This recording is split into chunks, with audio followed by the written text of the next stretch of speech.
മീനമാസമാണ്. ഭൂമി പൊള്ളുകയാണ്, ദാഹനീര് വറ്റുകയാണ്.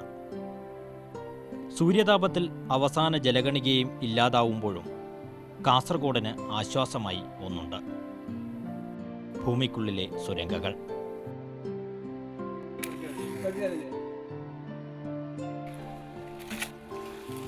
ഇത് ഉറവയിലേക്കുള്ള യാത്രയാണ്. ആദ്യം ഈ തുരങ്കത്തിന് വെള്ളം കിട്ടുന്ന സ്ഥാനം നിർണ്ണയിക്കും. സ്ഥാനം നിർണ്ണയിച്ചിട്ട് അത് ഇത്ര ആഴത്തിലാണ് അവിടെ വെള്ളമില്ലതെന്ന് ഒരു നിർണ്ണയം ചെയ്തിട്ട് കഴിഞ്ഞിട്ട് അത്രയും ആഴം കിട്ടുന്ന സ്ഥലത്തിന് നമ്മൾ തുരങ്കം പിടിക്കും. വെള്ളം തേടി ആഴങ്ങളിലേക്കല്ല, മണ്ണിന്റെ ആത്മാവിലേക്ക് പോകുന്നതാണ് തുളുനാടിന്റെ രീതി.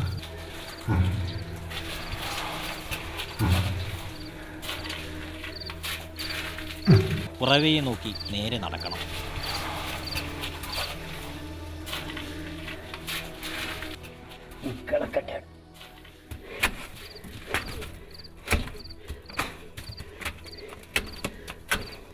ഒരാൾ പൊക്കത്തിലും വീതിയിലും മണ്ണ് കൊത്തിയെടുത്ത് മുന്നോട്ട് പോവണം.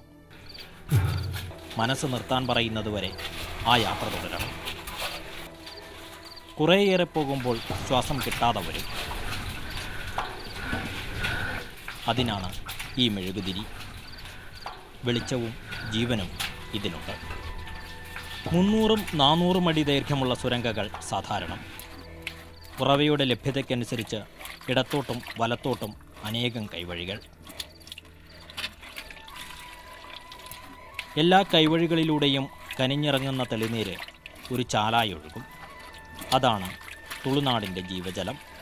വെള്ളമില്ല ഭാഗം നോക്കിയിട്ട് നമ്മൾ വീണ്ടും തുരങ്കം ഒന്നിൻ്റെ അകത്തുനിന്ന് 2, 3, 5 കണ്ണിയായിട്ടെടുക്കും. മണ്ണിനുള്ളിലേക്ക് ഉറവ തേടി യാത്ര തിരിച്ചവർ കുഞ്ഞമ്പുവേട്ടനെ പോലെ നിരവധി പേരുണ്ടായിരുന്നു.